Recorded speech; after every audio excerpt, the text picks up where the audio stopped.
নমস্কাৰ, মই ৰাজবিজয় শৰ্মা আৰু তোমালোকৰ চাওঁতে বিটেক ফাৰ্ষ্ট চেমৰ এনচেম এক্সাম পালেহি। তো তোমালোকৰ ফাৰ্ষ্ট দিনাখন মেথছৰ এক্সাম আছে। চ' আজি আমি মেথছৰ এক্সামৰ তোমালোকৰ ইম্পৰ্টেণ্ট কোনকেইটা মডিউল দেন তোমালোকৰ কোনকেইটা টপিকছ আছে সেইকেইটা চাম। এইটো ভিডিঅ' কাৰ কাৰণে ইম্পৰ্টেণ্ট হ'ব, তোমালোকে যোনে এতিয়ালৈকে ভালকৈ পঢ়া হোৱা নাই, চ' তাহাঁতি মানে এইকেইটা টপিক মষ্ট চাই যাবা। এইকেইটা টপিকৰ পৰা তোমালোকৰ মানে বেছি নম্বৰ অহা আছে। আৰু এখন আমি QIQ এনালাইচিছো কৰিম তাৰ ওপৰত, আৰু তোমালোকক কেনেধৰণে পেপাৰখন এটেণ্ড কৰিব লাগে, কিছুমান তাৰ ৰুল থাকে, সেইবোৰ নজনাৰ কাৰণেও কেতিয়াবা ভাল ল'ৰা ছোৱালী নম্বৰ পোৱাৰ পৰা বঞ্চিত হৈ থাকে। তাৰোপৰি আৰু কাৰ মানে পঢ়ি হৈ গ'ল ভালকৈ, তেওঁলোকৰ কাৰণেও ভিডিঅ'টো ভাল হ'ব, কাৰণ এইকেইটা টপিক তোমালোকে এতিয়া ৰিভিজনৰ সময়ত ভালকৈ আকৌ এবাৰ তোমালোকে চাই যাব পাৰিবা। চ' অভাৰঅল চবৰে কাৰণে ভাল হ'ব।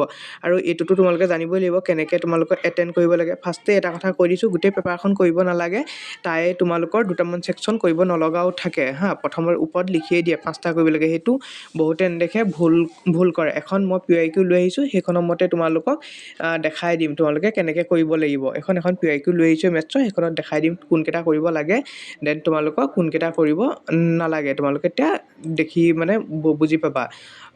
মেথছত তোমালোকৰ যদি ইম্পৰ্টেণ্ট টপিক বুলি ক'বলৈ যোৱা বা মডিউল বুলি ক'বলৈ যোৱা, তোমালোকৰ ফাৰ্ষ্ট প্ৰায়ৰিটি বুলি ক'বলৈ গ'লে ভেক্টৰ আৰু মাল্টিভেৰিয়েবল কেলকুলাছ। ভেক্টৰ আৰু মাল্টিভেৰিয়েবল কেলকুলাছৰ পৰা তোমালোকৰ 30 to 40% মাৰ্ক পেপাৰখনত তাৰ ওপৰতে থাকে। এইকেইটা আটাইতকৈ ৱেইটেজ থকা তোমালোকৰ ফাৰ্ষ্ট চেমৰ পেপাৰখনত আছে।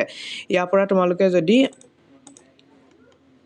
চাবলৈ যোৱা, তোমালোকে ভেক্টৰৰ কাৰণে গ্ৰীণ থিয়ৰাম, গ'ছ থিয়ৰাম, ষ্টক থিয়ৰাম, এই গোটেইকেইটা তোমালোকৰ কাৰণে ইম্পৰ্টেণ্ট হয়। চোৱা এতিয়া তোমালোকে যি গ্ৰীণ থিয়ৰামৰ কাৰণে চোৱা, line double integral, line integral, double integral, এইকেইটা লাগিব এৰিয়া আৰু প্লেনৰ কাৰণে। যেন তোমালোকৰ গছ আৰু ডাইভাৰজেন্সৰ কাৰণে তোমাৰ ছাৰফেচ ভলিউম ইণ্টিগ্ৰেল, এইকেইটা লাগিব। তোমাৰ ক্ল'জ ছাৰফেচ আৰু তোমাৰ লুক ফৰ ডাইভাৰজেন্স, সেইকেইটাৰ কাৰণে। আৰু ষ্টক থিয়ৰাম, এইকেইটাটো লাষ্টৰ যোনকেইটা তোমালোকৰ ভেক্টৰৰ থিয়ৰাম পাৰ্টকেইটা আছিলে, তাৰ পৰা এটা কুৱেশ্যন আহিবই পাৰে। ইয়াৰ কাৰণে প্ৰুফটো ইম্পৰ্টেণ্ট নহয়, কিন্তু তোমালোকৰ এটা কুৱেশ্যন তাৰ পৰা অহা থাকে। আৰু তোমালোকৰ এচেঞ্চিয়েল কোনকেইটা মানে ফৰ্মুলা লাগিবই, গ্ৰেডিয়েণ্টৰ কাৰণে, নৰ্মেল ছাৰফেচ, ডাইভাৰজেন্সৰ কাৰণে, তোমাৰ ডট প্ৰডাক্ট, দেন কাৰ্লৰ কাৰণে প্ৰডাক্ট ৰুল, সেইকেইটা মানে এইকেইটাটো জানিবই লাগিব। চ' তাৰ কেইটামান ভেক্টৰ আগৰ চাবা, আৰু ইয়াৰ মানে আগৰ কেইটামান সৰু সুৰা কুৱেশ্যন চাই যাবা, এটা আহিব তাৰ পৰা, আৰু ইয়াৰ পৰা এটা ডাঙৰ কুৱেশ্যন, তেনেকৈ ইয়াৰ পৰা আৰু সৰু দুটামানো আহিব পাৰে, সেই হিচাপত আহিব। ইয়াৰ পৰাতো এটা আহিবই, তিনিটাৰ পৰা। আৰু মাল্টিভেৰিয়েবল কেলকুলাছৰ ক'বলৈ গ'লে তোমালোকৰ ইউলাৰ্ছ থিয়ৰামৰ পৰা আহিব। ইউলাৰ্ছ থিয়ৰামৰ পৰা যিকোনো এটা মানে কুৱেশ্যন অহা দেখিবলৈ পোৱা যায় তোমালোকৰ। Shortcut for homogeneous function, then next তোমালোকৰ তেনেকৈ মেক্সিমা মিনিমা, ইয়াত তোমালোকৰ টপিক চাবলৈ গ'লে মানে ছেডুল পইণ্ট এণ্ড লেগ্ৰেঞ্জ মাল্টিপ্লায়াৰ্ছ, দেন তোমালোকৰ integral, change order of integration, সেইকেইটা তোমালোকৰ চাবা। আৰু তাৰ ইম্পৰ্টেণ্ট কিছুমান প্ৰুফো চাই যাবা দুটামান। প্ৰায়ৰিটি বুলি ক'বলৈ গ'লে তোমালোকৰ ছিৰিজ এণ্ড ট্ৰান্সফৰ্মৰ তোমালোকে ৰেচিঅ' টেষ্টৰ কথা চাবা। ৰেচিঅ' টেষ্ট তোমালোকৰ, দেন ফ'ৰিয়াৰ ছিৰিজৰ কথা চাবা। দেন তোমালোকে এক্সপানশ্যনৰ কাৰণে চাবা, EXৰ কাৰণে তোমালোকে log 1+x sin x, এইকেইটাৰ কাৰণে চাই যাবা। আৰু তোমালোকৰ বেছিক, তাৰপিছতে থাৰ্ড প্ৰায়ৰিটি বুলি ক'বলৈ গ'লে বেছিক কেলকুলাছৰ তোমালোকৰ এল হস্পিটেল ৰুলৰ কুৱেশ্যন আজি অহা দেখিবলৈ পোৱা যায়। দেন তোমালোকৰ গামা ফাংচনৰ এটা হ'লেও কুৱেশ্যন, আৰু এল হস্পিটেল ৰুলৰ ইয়াৰ এটা হ'লেও কুৱেশ্যন তোমালোকৰ দেখিবলৈ পোৱা যায়। ইয়াৰ উপৰিও তোমালোকৰ এইকেইটাটো মষ্ট ইম্পৰ্টেণ্ট টপিক। দেন আৰু কেইটামান তোমালোকৰ টপিক যোনকেইটা মই এড কৰা নাই, কিন্তু সেইকেইটাও ইম্পৰ্টেণ্ট হয়। সেইকেইটা ক'বলৈ গ'লে ৰুলছ থিয়ৰাম হ'ব পাৰে ফাৰ্ষ্ট মডিউলৰ পৰা, মিন ভেলু থিয়ৰামো হ'ব পাৰে, application means value theorem and application, সেইকেইটা টপিক মানে ইম্পৰ্টেণ্টে হয়। দেন তোমালোকৰ ছিকুৱেঞ্চ এণ্ড ছিৰিজৰ limits of sequence of number, সেইকেইটা চাব পৰা। কেলকুলেশ্যন অফ লিমিট, সেইকেইটা তোমালোকে নোচোৱাকৈ নাযাবা। টেষ্ট ফৰ কনভাৰ্জেঞ্চ, সেইকেইটা চাই যাবা। টেষ্ট ফৰ কনভাৰ্জেঞ্চৰ পৰাও আহিবলৈ পোৱা যায়, সেইকেইটা ইম্পৰ্টেণ্টে হয়। মই এতিয়া কোৱা টপিককেইটা, এইকেইটা অভাৰঅল তোমালোকৰ মষ্ট ইম্পৰ্টেণ্ট টপিক হয় মেথছৰ পেপাৰখনৰ কাৰণে। আৰু তোমালোকে মেথছৰ পেপাৰ যদি চাবলৈ যোৱা, তোমালোকে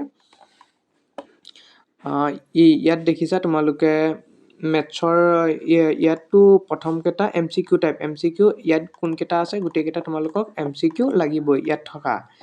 দেন তোমালোকৰ MCQ কৰাৰ পিছত ইয়াত 2 নম্বৰৰ পৰা ষ্টাৰ্ট হয় কুৱেশ্যনখিনি। এইটো পাৰ্ট 1 হয়, আৰু এইটো তোমালোকৰ পাৰ্ট B হয়।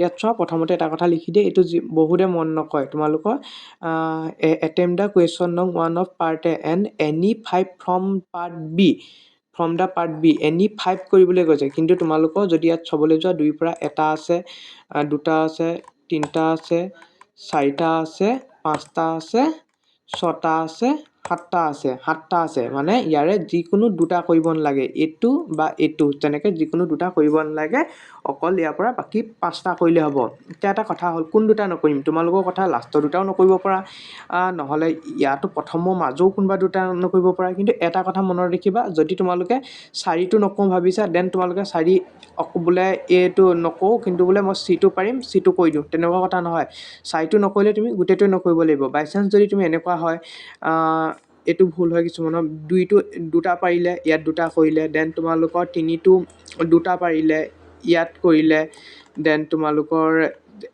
এটা পাৰিলে এনেকৈ কৰি আহিলে লাষ্টত বোলে তোমালোকৰ এইকেইটা মডিউল বাদ দি তলৰ গোটেইকেইটা মডিউল পাৰিছে এই গোটেইকেইটা কৰি দিলে তেনেকুৱা নধৰে ফাৰ্ষ্টে কোনকেইটা মডিউলৰ মডিউল কৈ আছোঁ কোনকেইটা তোমালোকৰ নাম্বাৰৰ এটা হ'লেও কুৱেশ্যন এটেম্প কৰা সেইকেইটাৰ পৰাই তোমালোকৰ ধৰিব মানে তাত তোমালোকে বহি চেক কৰোঁতে চ' কোনটো পাৰ্ট তোমালোকে মানে নাম্বাৰ পৰা সেইটো ফুললি কৰি যাবা ফাৰ্ষ্ট কোনটো পাৰ্ট পৰা সেইকেইটা ফুললি কৰাৰ পিছত দেন তোমালোকৰ আৰু কোন নাম্বাৰকেইটা তোমালোকে কৰিবা আৰু মানে ক'ত এটা 2টা পৰা তেনেকৈ কৰিবা এইখিনিয়ে আছিলে